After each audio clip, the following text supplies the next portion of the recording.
How to delete Discord server in Discord account. So if you want to delete your Discord server in Discord account, then first of all you have to open up a browser, any browser that you are comfortable with. I'm here with Google Chrome browser, and now on the search bar you have to search for Discord.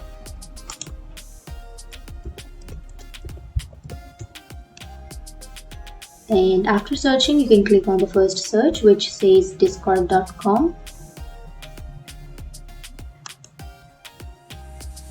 And now you can click on Open Discord, which is on the upper right corner.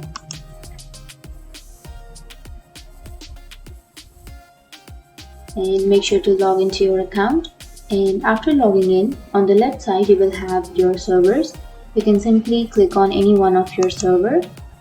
And after choosing your server, on the upper right corner you will have a drop down bar right beside your server. You can click on that drop down bar, and then here you will have a bunch of options. You can click on server settings, and before proceeding, make sure to like and subscribe our channel for more videos. And now on the left side you will have a bunch of options. You can simply scroll all the way down, and on the last option you will have delete server. You can click on delete server. And now to delete your server, you have to enter your server name, and after entering your server name you can click on delete server. And that's it. That's the way to delete your server. And if you have any question, feel free to comment below. Thanks for watching.